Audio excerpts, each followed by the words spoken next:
जय जगन्नाथ जय जगन्नाथ आमर सत्संग कहले आज्ञा गोटे कथा मु बुझी मु जोटा भावी सेटा ठीक कि भूल आम 5 जन जो सत्संग करवा ता द्वारा आमर परिमार्जित हवा मो मन कथा मो मन भीतर रखा दरकार धरतु मु आपणकर जानी मो हाथी देखा कथा पुणी आपणकर रखुची मु जानी हाथी पिठी हाथ मारिक जानी जे हाथी हूँ कांथ भली सेटा मु जो जोर देकर कहूँ कांथ भली एटा भूल एटा संपूर्ण भूल हाथी तो हाथी भली किंतु सत्संग करने द्वारा कौन हुए ना आउ जने भाई आमर जी देखी सी हाथी की देखी खुंब भली से मोर जानवा दरकार मु ठीक देखी कि से भाई ठीक देखी आउ जो आपंकर 3टी अंग रहा हाथीर से अंग को देखिकी आपंकर खम्ब भली कोला भली आपंकर साप भली यही 5 जन भितर आमर हूँ लगुच कौन कह कली मु जहाँ अनुभव करुच्ची मु कौच मु कांथ भली देखी माने कांथ मो कथार मु अटल जी आपंकर लांच धरते सी कहते साप भली माने सी पूरा अटल बुझे मान हाथी कथा जो कौच भगवान को माने जी जो मार्ग धरछन से अर्थ से कहते किंतु आमे समस्ते जदि 5 जन मिसिकी बसवा जड़े ज्ञानी लोक गुरु को पचार आज्ञा हाथीर स्वरूप कौन ताल आम 5 जन को कथा तो ये कटिज ना जो 5 प्रकार आम कहते कुला भली कांथ भली रसी भली खम्ब भली ये सब जिन गुड़ा कटिज तेणु से भली वर्तमान मार्गदर्शक माने मार्ग दैला भली गुरु आमे पाऊना कारण सी जदि आमे गुरु पाइबा ताले जमिति आपनकर भगवान श्री कृष्ण अर्जुन को दिव्य दृष्टि देइथिले दिव्य दृष्टि बळे भगवान श्री कृष्ण सी आपनकर नंदंग पुओ कृष्ण नहंती से साधारण लोक न से होचंती असाधारण स्थात भगवान विश्व ब्रह्मांड तंग शरीर भितर अछि सेटा किए देले ना भगवान अर्जुन को देले बोली अर्जुन से कथा चलले आपण तो गीता कथा जानिथिबे ना तापर जतले से रूप देखिले जतले कहले मु युद्ध करिवि नै भिक्षावृत्ति करिवि आत्म स्वजन को मारिवि नै आपण तो से कथा जानबे मु खाली एती कथा कहि से गीता बाबद रे 2 घंटा कहबि 10 जनकर समय नष्ट करी समस्त तो गीता पढ़ी ना गीता खाली एती कहि देले जानि जिवे भगवान को जानिबा पई दिव्य दृष्टि निजे भगवान अर्जुन को दबारू अर्जुन ताको विश्वरूप दर्शन कले जदि भगवान दिव्य दृष्टि न दे था अर्जुन विश्वरूप दर्शन कर सेमती सांग साथी आपणकर से जो आत्मीय स्वजन बंधुता हिसाब से शला भिणे एमती कटि था भाई बंधु भितर जा बुझे कि तेणु से भगवान भगवान कृष्ण को पाखे पाखे अर्जुन सब बेले रहिले बोली से किसी आचरण उच्चारण करिले बोली भगवान श्रीकृष्ण सुभद्रा को अर्जुन सहित बाहर कले खुशी कले यहाँ के संभव सी करने पत्र सी तो भगवान तो विराट उद्देश्य आम कि बुझीपर नहीं खाली मुझे आम अनुभव बुझा आम जो सत्संग कथा जो पूर्व कहते सत्संगर अर्थटा को मुझे अर्थ बुझी मु जोटा बुझी ठीक बोली भाविक रहा ठीक नुहे मुझे ठीक बोली भाविक रही ताले हुए तो मोर कौन कहले मोर हो गला बेष्टि मत मु खाली आपंकर से हाथी देखला भाया कांथ को मोर धरी पिठी हाथ मारी मु भगवान तो आपंकर से जो कांथ भाया यहाँ किंतु ठीक नुहे यहाँ मो ठीक किंतु मो कतरे हाँ मुझे आपंकर काष्टपासन तरुतुण सकल गोटे नारायण कांथ हेले भी ता भीतर नारायण अच्छा किंतु मुझे जोर देकर जदि कहबी जे हाथी भाया आ द्वारा कौन हो तिक्तता आसूची मु जोटा दिने 2 दिन 4 दिन भितर घटी कथाटा को कहूँ कहीं मोर फेरे भगवान मत गोटे बुद्धि देते गोटे विवेक गोटे ज्ञान देते मुझे जोटा को फिल करुँच अंगेली विवाह कथाटा कह तेणु आमर जो आमर ये मुख्य कथा है सत्संगर आउ गोटे मुख्य जिनस हूँ गोटे दीप जदि जलुव से दीप तलटा अंधार रही कौन ना जो से पुणी आप से कथा को आम जा हाथी कि पिठी मु हाथ मारिक जानी कांथ भली यहीटा हो कौन ना मु गोटे दीप मो तलटा अंधार रही आउ जने दीप आमर आउ जने गुरु भाई आउ जने बाबा आम सम्मुख को आसिले सी आउ जने दीप हेले सी कहले नाई हाथीर स्वरूप सैया नुहे हाथीर स्वरूप कौन ना हाथीर स्वरूप सी धरतु कान धरते से कहले कुला भाई आ द्वारा कौन है आमर गोटे ऑटोमेटिक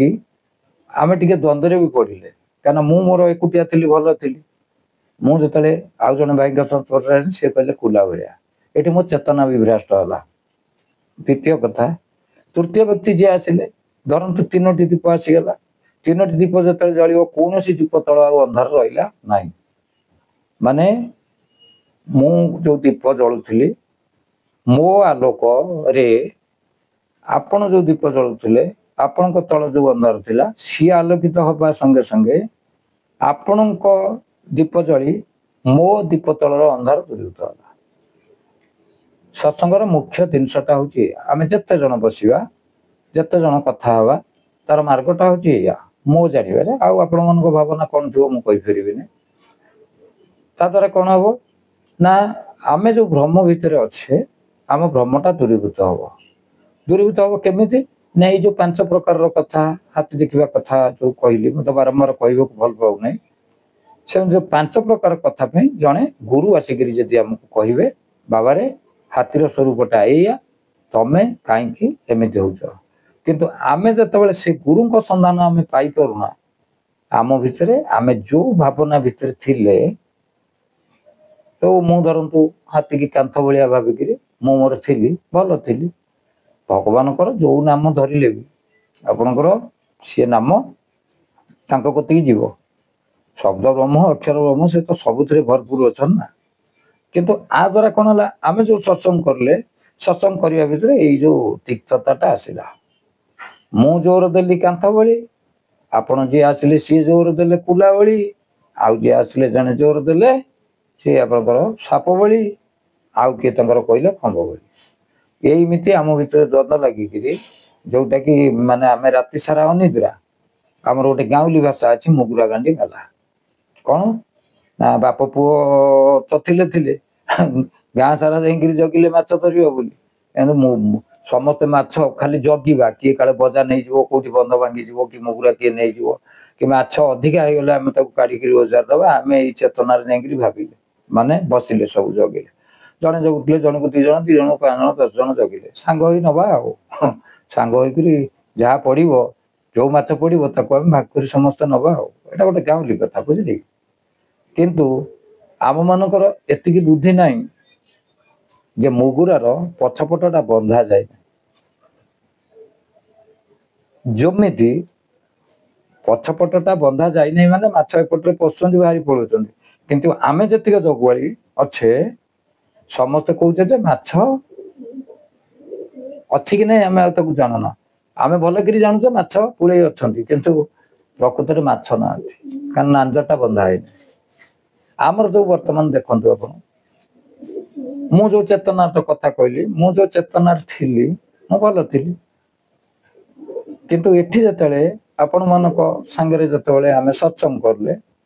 सेठी मो भितर आसिला संदेह जात होला हाँ मु देखिथिनी हाथी की कांथ भली ताको भाई कहलेनी आमर साप भली से भाई कहलेनी कौन हम सेठी ना ये तो ये जो षडरिपु शरीर ये तो माने बर्दाश्त करिवो नहीं ना आपण देखो गोटे छोट पिला को भी जब गोटे चापड़ाटी पकई दौन तार रिएक्शन हो क्या अपमान बोध कथाटी आप कहे सी मैंने पारू कि न पारू सी आपको कह चलती आ द्वारा कौन हो ना आमर जो चेतना विभ्राष्ट हो भागवतर आपणकर जो आमर पद लेखा अच्छी अनेक लोक जमी मिली अवश्य उपयोगी करी आउ संग गहले नाश जाए कुमारी मन विचार आपंकर से उपाख्यान जो आमर ये कुटी काच नाइक जो कुटुले आम पिंगला से संगरू आउट हेले हम तापर आउ गोटे कथा समस्त टे जानी रखा दरकार ଜଣେ କହିବ ଜଣେ ଶୁଣିବ। ଗୁରୁ କୁହେ ଶିଷ୍ୟ ଶୁଣେ, ଶିବ କୁହନ୍ତି ପାର୍ବତୀ ଶୁଣନ୍ତି। ଯିଏ ଜଣେ କହିବ ଜଣେ ଶୁଣିବ। କିନ୍ତୁ ଆମର ବର୍ତ୍ତମାନ କଣ ହେଇଛି, ଆମର କହୁଛନ୍ତି ଜଣେ, ହଜାର ହଜାର ଲୋକ ଶୁଣୁଛନ୍ତି। କଣ ହେଲା ସେଠି ଜିନିଷ ନା, ଆଉ ଆମ ଭିତରେ ଠିକ ଜିନିଷ ରହିଲା ନାହିଁ। ସମସ୍ତେ ଶୁଣିଲେ ନା। ଧରନ୍ତୁ ଆପଣଙ୍କର ଗୋଟେ ପ୍ରବଚନ ହଉଛି, ପ୍ରବଚନରେ ଜଣେ ଆମର ପ୍ରବକ୍ତା କହୁଛନ୍ତି, ଯୋଉ 500 1000 କି 5000 ଲୋକ ହେଇଛନ୍ତି ସେ ସବୁ ଶୁଣୁଛନ୍ତି। ସମସ୍ତେ ଯେତେବେଳେ ଶୁଣିଲେ କଣ ହେଲା ଜିନିଷ, ତାର ଆଉ କିଛି ଇଏ ରହିଲା ନାହିଁ, ମାନେ ଯୋଉଟା କି ଆପଣ କୁହାଯାଏ ଭ୍ୟାଲୁ ରହିଲା ନାହିଁ। ସେଥିପାଇଁ ଜଣେ କହିବ ଜଣେ ଶୁଣିବ। ଆମେ ଯୋଉ ଆମର ମୂଳ ଜିନିଷ ହଉଛି ଯେ ଗୋଟିଏ ଗ୍ରୁପର ଯଦି ଆମେ ହେଇଥିବା, ତାହେଲେ ଆମେ ଯୋଉ ଠାକୁରଙ୍କୁ ଜଣକୁ ଧରିଥିବା କି ଯୋଉ ମହାପୁରୁଷଙ୍କୁ ଜଣକୁ ଧରିଥିବା, ସେଇ ଭାଇ ମାନେ ଯଦି ସବୁ ଏକାଠି ହେବା, ତାହେଲେ ସେଠି ଯିଏ ଯାହା କହିବ, ଯେମିତି କୁହନି ଭାଇ କି ତ କହିଦେଲା ତ ଭାଇ, ଆଉ କଣ ସେ ଭୁଲ ହେଲେ ଚଳିବ ଠିକ ହେଲେ ଚଳିବ। ଏଠି ଆମର ବର୍ତ୍ତମାନ କଣ ହଉଛି, ଆମ ଗ୍ରୁପ କଥା ବିଶେଷ କରି ମୁଁ କହୁଛି, ଏଠି ଆମର 5 ପ୍ରକାରର କି 7 ପ୍ରକାରର ରହୁଛନ୍ତି, କିଏ ଆପଣଙ୍କର ଯୋଉ ପନ୍ଥୀ 5 ପ୍ରକାର ରହିଲା ବେଳକୁ, ମୁଁ ଯେତେବେଳେ ଅଚ୍ୟୁତଙ୍କ କଥା କହୁଛି, ଅଚ୍ୟୁତ ହଉଛନ୍ତି ଶ୍ରେଷ୍ଠ, ଅଚ୍ୟୁତାନନ୍ଦ ମହାପୁରୁଷ ଏମିତି ଲେଖିଲେ, ସେମିତି କଲେ, ଇଏ କଲେ, ସେ କଲେ। ଯିଏ ଜଗନ୍ନାଥ ଦାସଙ୍କର ଅଛନ୍ତି ସିଏ କାଟୁଛନ୍ତି। କଣ କରୁଛନ୍ତି ନା ନା, ଅର୍ଥ ଲେଖିଛନ୍ତି, ଆପଣ କହିଦେଲେ କଣ ହେଇଯିବ। ଜଗନ୍ନାଥ ଦାସ ବା କହିଛନ୍ତି ଭକ୍ତି ହଉଛି ଶ୍ରେଷ୍ଠ, ଭକ୍ତି ଛଡା ଆଉ କଣ କିଛି ବାଟ ଅଛି, ଆସିଲା ଆମର ତିକ୍ତତା। ତେଣୁ ଏ ପରିସ୍ଥିତିରେ ଆମକୁ କଣ କରିବାକୁ ପଡିବ, ମୁଁ ତ ମୋ ଚେତନାରେ ଜାଣିଛି, ମୋର ଯେତିକି ବୁଦ୍ଧି, ଏକଲା ରହିବାକୁ ପଡିବ। ଏକଲା ରହିଲେ ଠିକ ହବ। ଏକଲା ଯଦି କାହିଁକି ନା, ଏକଲା ଯଦି ନ ରହିବ, ତାହେଲେ ଏଇ ପ୍ରକାର ଆମର ଯୋଉ ଚେତନା ବିଭ୍ରାଷ୍ଟ ହବ। ଯେମିତି କହିଲେ ଆପଣଙ୍କର ରାତି ସାରା ଅନିଦ୍ରା, ମଗୁରା କାଣ୍ଡି ମେଲା। ଯୋଉ ମାନେ ସତ୍ସଙ୍ଗ ଦ୍ଵାରା ଆମେ ଯୋଉଟା ଅର୍ଜନ କରିବା କଥା, ସେଇଟା ଆଉ ଅର୍ଜନ ହଉନାହିଁ, ବରଂ ତିକ୍ତତା ଆସୁଛି। ତିକ୍ତତା ଆସୁଛି ମାନେ ଆପଣଙ୍କର ଏଇ ଯୋଉ ମୁଁ ଯୋଉ ମାର୍ଗରେ ଥିଲି, ମୁଁ ମୋ ମାର୍ଗରେ ଥିଲି, ଭଲ ଥିଲି, ଯେମିତି ମାନେ ଆପଣଙ୍କର ମୋର କାନ୍ଥ ଭଳିଆ ଭାବିକିରି ଥିଲି, ଭଲ ଥିଲି। କିନ୍ତୁ 5 ଜଣଙ୍କ ସାଙ୍ଗରେ ଯେତେବେଳେ ମିଶିବା ହଉଛି, ସେ ଭାବନା ମୋର ପଳଉଛି। ମୋର କାନ୍ଥ କାନ୍ଥ ବସୁଥିଲି, ମୁଁ ମୋର ଯାହା ପାଇବା କଥା ପାଉଥିଲି।